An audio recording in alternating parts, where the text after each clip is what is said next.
ஆண்டவர் சொல்றாரு, கர்த்தரால் ரட்சிக்கப்பட்ட ஜனமே உனக்கு ஒப்பானவன் யார்? நீங்க யாரு சிஸ்டர்? தேவன் தெரிந்து கொண்ட ஜனம். ஆண்டவர் சொல்றாரு, உனக்கு ஒப்பானவன் ஒருவருமே இல்லை, உனக்கு ஒப்பானவன் இந்த பூமியில இல்லை. ஏன்? கர்த்தரால் நீ ரட்சிக்கப்பட்ட ஜனம். அதனால ஆண்டவர் சொல்றார், நீ என்னை தெரிந்து கொள்ளவில்லை, நான் உன்னை தெரிந்து.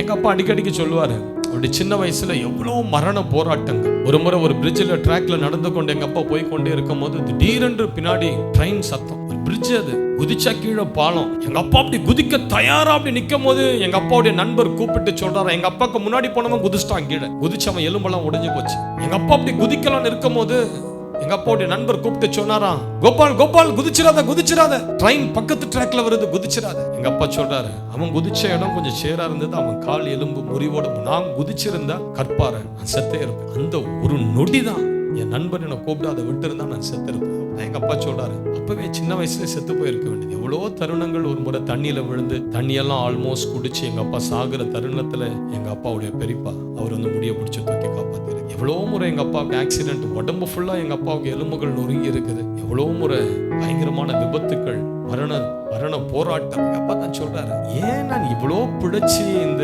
இப்ப எங்க அப்பாவுக்கு 76 வயசு சொல்றாரு, இதுவரைக்கும் நிக்கிறேன்னா கர்த்தர் என்ன தெரிந்து கொண்டார். அந்த நாட்கள்லயே ஏசப்பாவை ஏற்றுக்கொள்வதற்கு முன்பதாகவே விக்கிரகத்தை ஆராதிக்கிற அந்த நாட்கள்லயே ஆண்டவர் முத்திரை போட்டு, ஏய் கோபால், உனக்குள்ள இருந்துதான் ஒரு விடுதலை ஊழியம் ஒருத்தன் வர போறான் தமிழ்நாட்டுக்கு, அதனால நீ சாக கூடாது.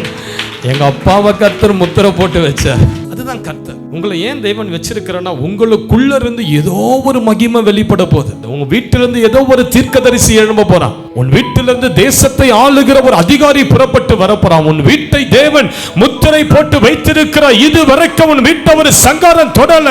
நீ இயேசுவை ஏற்றுக்கொள்வதற்கு முன்னிலிருந்தே உன் வீட்டை எந்த சங்காரம் தொடாம தேவன் உன்னை பாதுகாத்து வைத்திருக்கிறார். உன்னை குறித்து தேவன் ஒரு திட்டத்தை வைத்திருக்கிறார். உன் வீட்டை குறித்ததான ஒரு பெரிய திட்டத்தை தேவன் வைத்திருக்கிறார்.